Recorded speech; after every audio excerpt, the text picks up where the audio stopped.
GTX, 그러니까 즉 지금부터 우리 시청자분들이 투자를 하시기 위해서 우리 방송을 계속해서 시청을 하실 텐데요. GTX뿐만이 아니라 많은 것들도 있어요. 하지만은 그래도 어차피 내가 막 여러 개를 살 게 아니라면 그래도 이왕이면 뭔가 정확하게 그래도 호재가 반영되는 곳에 선택을 하면 좋잖아요. 과거에 2호선을 따라서 만약에 투자를 하셨거나 또는 뭐 9호선을 따라서 해놓으셨거나 5호선, 6호선 다양한 호선들이 있죠. 근데 우리 지금 현재 수도권 내에는 GTX라는 어떤 새로운 교통망이 구축이 되고 있는 겁니다. 근데 이게 그냥 일반 지하철하고는 좀 달라요. 말 그대로 좀 굉장히 빠른 속도로 가고 정거장이 별로 없고 그냥 몇 정거장만 지나면 경기권에서 강남권까지 진입이 가능한 그런 어마어마한 교통의 어떤 변화, 혁신이 지금 준비가 되는 것이죠. 그렇다면 강남 쪽에 몰려있던 어떤 수요자들이라던가 일자리 쪽으로 몰려있던 수요자들이 이런 철도를 따라서 역세권이 있는 쪽으로 수요자들이 분포될 가능성이 있고 그 역사가 들어옴으로 인해서 그 지역에 어떤 수요자가 늘어나니까 그렇게 되면 공급은 부족한데 수요자가 늘어난다면 집값은 좀 더 상승할 수도 있고 부동산의 지가가 상승하는 효과를 만들어낼 수가 있겠죠. 근데 GTX는 지금 과거부터 계속해서 이야기는 나왔습니다. 하지만 가장 빨리 지금 진행이 되고 있는 게 A 노선이거든요. 즉 GTX가 시작이 되었다는 것이죠. 그래서 2020년 지금부터 약 2030년 이전에는 거의 A, B, C 노선이 다 개통을 앞두고 있다는 게 핵심입니다. 투자를 하실 때는 2년, 4년, 뭐 6년, 8년, 10년이라는 시간을 두고 가시는 경우도 있고 3년, 5년, 7년이라는 호수의 어떤 시간을 두고 가시는 경우도 있는데요.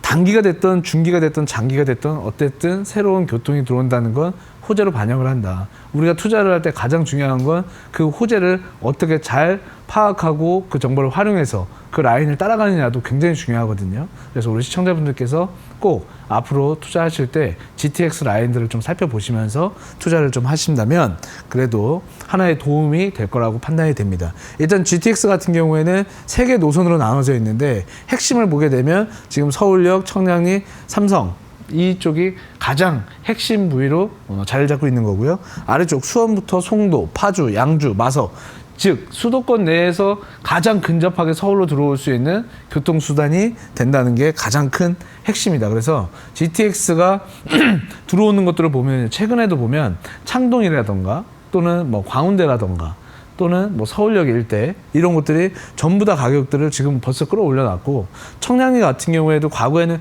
굉장히 불편한 지역이었는데 뭐 새로운 아파트들도 들어오고 있고 재개발도 시도하고 있고 근데 그런 호재가 같이 교통의 변화에 의해서 같은 지역의 변화까지 같이 일으켜가고 있는 그런 상황이니까 우리 시청자분들이 관심을 가지시고 보시면 좋겠다라는 말씀을 드려보고요. GTX가 지금 만들어지게 된다면 서울에 있는 어떤 주택 수요자들이 교통이 강남 쪽으로 지금 더 빨리 들어오게 되잖아요. 예를 들면 일산에서 지금 강남권까지 만약에 뭐 버스라든가 그냥 지하철을 이용하신다고 했을 때는 1시간에서 1시간 반 이상 소요되는 시간들이 불과 한 30분 내로 좁혀진다는 게 가장 큰 핵심이에요. 그래서 그런 어떤 수요자들이 이제 뭐 일산이 됐던 또는 뭐 경기권이 됐던 또 아래쪽 수원이라던가 또 송도 이런 라인들까지 지금 이어지기 때문에 인천 일대 또 고양 일대 또 이런 곳들로 점차 수요자들이 분산되면서 지금 안쪽에 몰려있는 집값들이 바깥쪽으로 조금 뻗어나갈 가능성이 있기 때문에 그런 것들을 좀 보시면서 우리 시청자분들이 접근을 하셨으면 좋겠다. 또한 GTX 라인 안에 보면 개발을 시도하려고 하는 곳들이 있어요. 뭐 예를 들면 위쪽에 일산 쪽에서 내려오는 곳 중에 보면은 대곡역이라고 있습니다. 그런 곳들은 대곡 역세권 개발을 하기 위해서 지금 준비 중에 있죠. 이런 곳들은 역사가 있는데도 불구하고 주거시설이나 상업시설이 만들어져 있지 않다 보니까 하나씩 만들어 가는데 그걸 우리는 역세권 개발이라고 표현을 합니다. 그럼 그런 것들을 말로 바로 관심을 갖고 있으셔야 되는 것이죠. 그랬을 때 저기에 뭐가 나온대. 그러면 한 박자 쉬었다가 내가 투자를 들어가 볼 수도 있는 것이고요. 아니면 근접거리에서 만약에 진입을 하신다고 했을 때는 뭐 토지를 매입하시는 것도 하나의 방법일 수가 있겠습니다. 왜냐하면 지금은 주택에 대한 어떤 규제 정책이 거의 주택 쪽으로 다 몰려 있잖아요. 그럴 때는 좀 바깥쪽으로 한번 피해 보시는 것도 하나의 방법일 수가 있는 것이고요. 또 한 일례로 보면 지금 우리가 지금 보고 있는 라인 중에 A, B, C가 존재를 하는데 제일 빨리 지금 진행이 되고 있는 곳이 A라인이에요. 근데 A라인은 착공이 들어갔고 2023년에 개통을 벌써 예정을 하고 있습니다.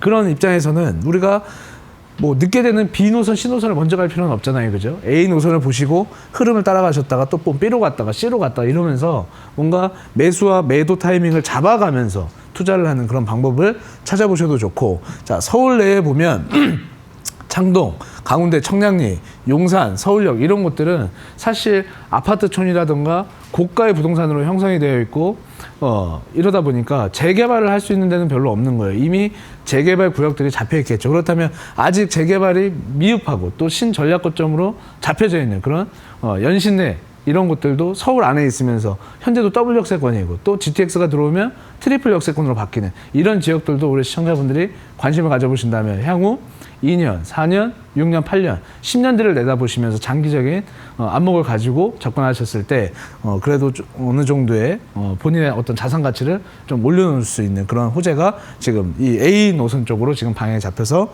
들어오고 있다는 점을 우리 시청자분들이 알고 계셨으면 좋겠고요. 그 다음에 제가 이제 마무리를 좀 해드리자면 지금 현재 광역교통망이 이제 생기면서 뭔가 그 도심 쪽으로 일자리가 만들어지는 곳 쪽으로 산업이 뭔가 발전하는 쪽으로 지금 교통이 뚫린단 말이에요. 그런 것들을 집중 공략을 하시는데 핵심은 뭐냐? 지금 우리가 아직 착공도 안 들어가 있는 것들부터 보실 필요는 없을 것 같아요. 왜? 앞으로 진짜 너무 먼 시간이 가야 되니까. 우리는 투자를 짧게 할 수도 있고 뭐 중기로 할 수도 있고 장기로 할 수도 있잖아요. 이미 A 라인 같은 경우에는 착공도 들어갔습니다. 그래서 일부 가격이 반영된 부분도 있지만 앞으로 아직 개통 아니잖아요. 우리가 항상 방송 보시면 어때요?